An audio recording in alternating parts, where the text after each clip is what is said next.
Agricultural production is by far the single biggest economic force in the High Plains, and more than 90% of playas are located on farms and ranches, so private landowners and operators hold the key to preserving these wetlands. But many producers have a love-hate relationship with playas. Some value the wetlands for the water they provide to livestock and crops, while others see playas as obstacles that get in the way of agricultural production. Many landowners and resource managers have devised ways to work with or around playas, some practices beneficial and others detrimental to the wetlands.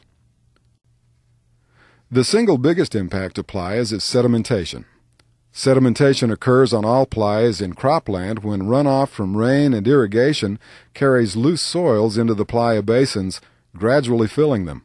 When sediments wash into a playa, they spread the water out of the basin over a larger area that subjects it to greater evaporation, which decreases the amount of time the playa has water, and it also puts it into more porous soils around the edge of the playa. That also causes less water in the playa. Less water in the playa affects wildlife and the biotic community in many different ways. If you have less time or hydro period, the amount of time a playa has water, fewer species can breed in the playa if they're amphibians, for example, or invertebrates, which are food for wildlife. The less time migratory birds can use playas, and more exotic plant species move into the playa as a result of shortened hydro periods. Over the past several decades, sedimentation has affected more than half of all playas. Many playas are completely buried by eroded soils and have lost all their values as wetlands. These playas, in effect, have become fossil wetlands. The reason we should care about sedimentation in playas is because it's causing the major losses that we're seeing today. It's causing the losses of complete playas by them filling in and we're losing them in the landscape, and it's also causing a decrease in the function of the available playas that are left. All wildlife in the southern High Plains, southern Great Plains, rely to some extent on playas. And if we lose playas, we're going to lose our biodiversity and other proper functions of playas that are important to humans. Most playas, more than 70%, have been altered from their natural state due to livestock trampling, pitting, cropping, and road construction. Livestock sometimes congregate heavily on playas and trample vegetation, limiting the amount of forage for wildlife. Livestock waste can also contaminate playa surface water and groundwater. Pits are a fairly common sight on playas in cropland. In years past, pits were dug to concentrate playa water in a central area for easier extraction for irrigation and to increase the acres of cropland. Since the 1970s, about 80% of the playa lakes in western Kansas have been converted various ways.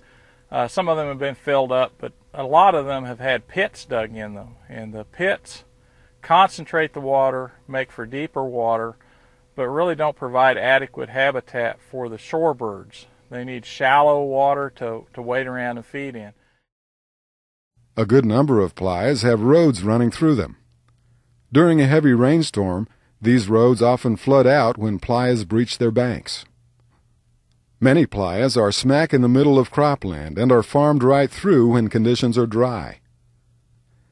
Typically, playas are cropped all the way to the edge, leaving no grass buffer to protect it from sediment buildup and contaminants which can seep into groundwater. One of the most effective ways to protect playas from sedimentation is to maintain the native prairie grasses found around the wetlands. And if playas are in cropland, to plant buffers of native shortgrass prairie around them. Buffers filter out soils and contaminants from runoff before it hits the playa basin. Buffers need to be carefully designed to ensure that the hydrology of the wetlands is maintained. Generally, a ratio of 3 acres of buffer for every 1 acre of wetland is recommended. Buffer planting and other playa protection practices are being carried out through cooperative conservation programs across the High Plains. Cooperative conservation is the only way to get effective habitat protection in this Playa Lake region.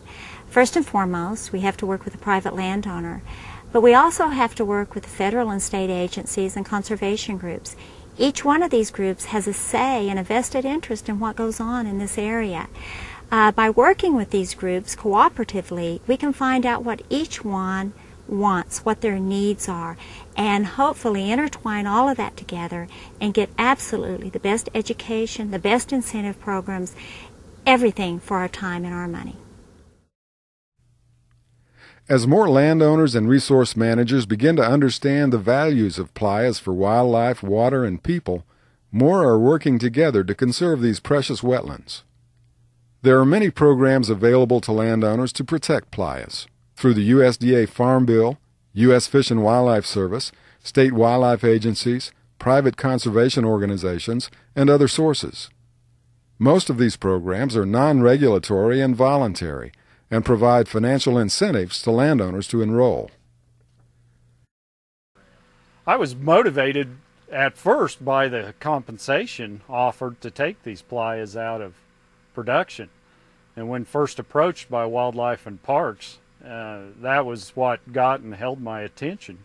But after studying it more, there's a lot more benefits to taking that out, with a little more wildlife conservation as well as the rechargeability of the Playa lakes.